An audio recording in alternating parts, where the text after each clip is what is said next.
Welcome to another session of Numerical Academy. This is Mr. Steven once again. I'm here to assist you handle introduction to matrices or anything that is going to be examined in matrices. It is a good topic and a very easy one, provided you understand what it means and maybe how to work out questions that are related to matrices. So before we proceed, in case you have not subscribed to my YouTube channel, it is Numerical Academy. Click on the notification button whereby you'll be notified on new videos posted, and you also benefit from getting to know right on time when the videos are uploaded to this channel. Share if you find this session important to you, so that your friends can also benefit from it and they can also learn as well. So today I want us to look at introduction to matrices, and I just want to give this introduction by starting with the definition of matrices. And we say that a matrix is a rectangular array of numbers arranged in rows and columns and enclosed in brackets. Now, I first of all want to look at the do's and don'ts of matrices. A matrix will always appear like this. It is a rectangular array, so this one is very important that you note that it is a rectangular array. It can either be rectangular or it can also be square, because we are going to differentiate that when it comes to addition and subtraction of matrices. So for this case, I first of all want to introduce something here, so that not any arrangement of matrix is going to be allowed. Therefore, I want to introduce this, that a matrix is going to appear like this. So we have, for example, we have 2, we have 3, we have 4, we have 5, and then this one we can call it matrix A. Now, just to note what are these that are written on the whiteboard, we have these numbers that are inside and enclosed in brackets. These ones we are going to call them entries, or they can also be called elements. So for those who have covered the first topic of introduction to business studies, which is to business mathematics, which is set theory, you are going to note that this one is going to be called a set. The whole of it is going to be called a set, but whatever that is going to be inside is going to be referred as elements, or they are going to be referred to as entries. So this one, we can call it matrix A. We can call it matrix A. The plural of the word matrix is matrices. So there are areas that are going to mention the word matrices. It is just a plural of the word matrix. So these ones are going to be called, this one is, the whole of it is going to be called a set, but the entries or whatever that is going to be inside is going to be called it is going to be called an element. Now, this is the way it is going to appear. It's going to appear the way the way I've shown on the board, and you can also have, maybe again you can talk of the others that are going to show like that. These ones is also accepted. So these are the do's and don'ts of matrices. This one is going to be allowed. The other brackets that I had used initially, they are also going to be allowed. You're also going to have such a case. For this case, this one is not going to be allowed if you are showing a matrix. This one is not going to be allowed when you're talking about a matrix, because this one is going to mean something else when you're dealing with we are dealing with matrix. We are going to come to that when we meet such a case. Now, this one is set A, and we can also have something else. We can have maybe set B, that is going to have something of the sort. This one is also a matrix. It is also a matrix. Remember that anytime you are looking at matrices, we do not use a comma in between the elements. This one is now going to change the whole matrix to become something else that we call coordinates. Coordinates are totally different from matrices. Therefore, it is always important that you ensure that you do not use a comma in between the elements. This one is a matrix, but when I put a comma like that, this one is now going to become a coordinate. So we are going to go to talk of coordinates of point B. This is when you're dealing with the graphs, when you're dealing with the graphs, plotting of graphs and such. So this one is going to be also a matrix when you do not use a comma. You can also have something else. We can talk of C, we can talk of 3, 1, 1, and then that way.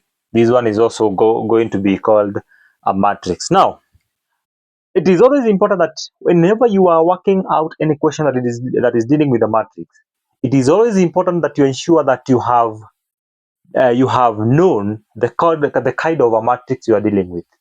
So after I introduce the matrix and showing you how a matrix is going to appear, let me show you how you're supposed to name a matrix, because this one is going to be very important when you are multiplying matrices. When we get to the multiplication of matrices, this one is going to be very crucial. Now, in this case, I want to show you how you deal with you are going to name a matrix, or you're going to describe a matrix. Now, looking at the definition of the word matrix, a matrix is a rectangular array of numbers arranged in columns and rows. So we have rows and we have columns. So in a matrix, you must be having columns and you must be having rows.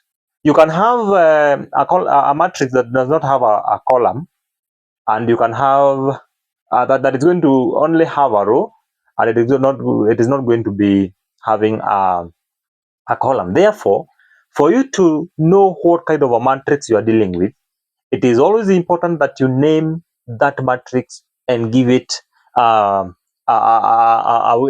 way you are going to describe it, which is going to be very important.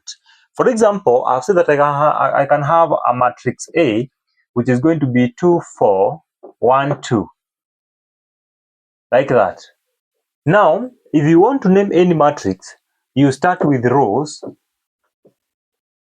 and then we talk of columns.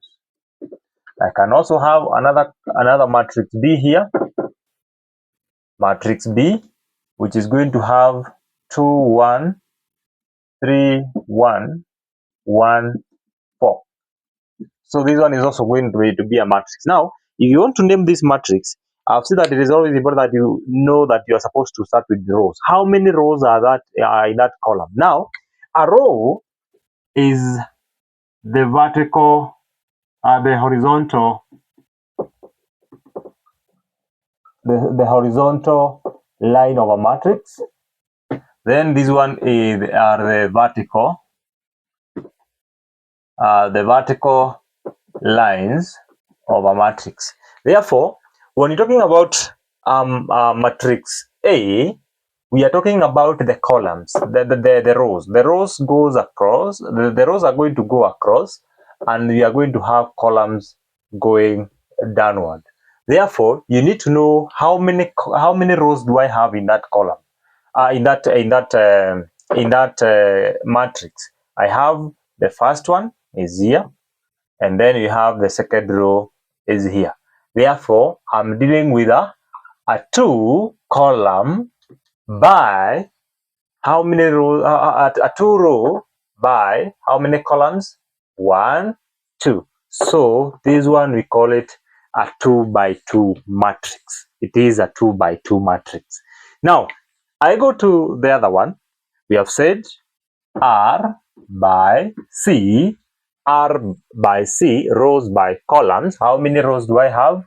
1, 2, 3. So this one is across, and then this one you can talk of downward. So it is across, and then the other one is going to go downward. So this one is going to have a 3 by how many columns? 1, 2. It is a 3 by 2 matrix. It is a 3 by 2 matrix.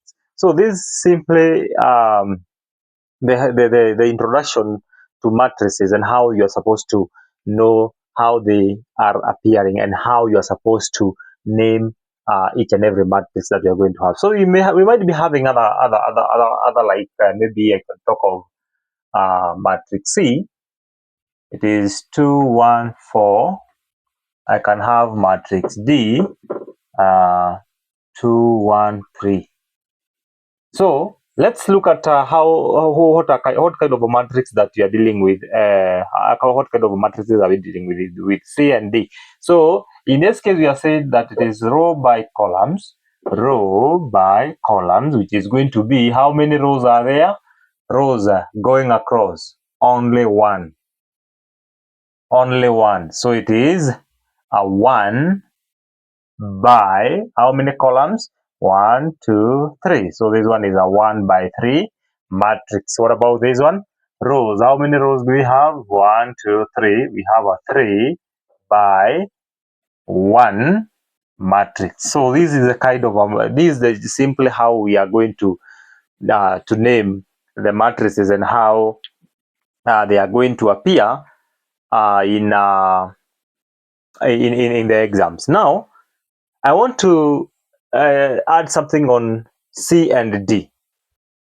Now that we only have one row, this one we can call it a row matrix. This one is a row matrix. So these ones are simply the types of matrices that we are going to have. This one is a row matrix. Then we can talk of this one because it has only one column. We can talk of a column matrix. Then we have others. This one we can say the types of matrices that we have. So types of matrices, let me write them down here as I explain. Types of matrices. We have said number 1, we can talk of a row matrix.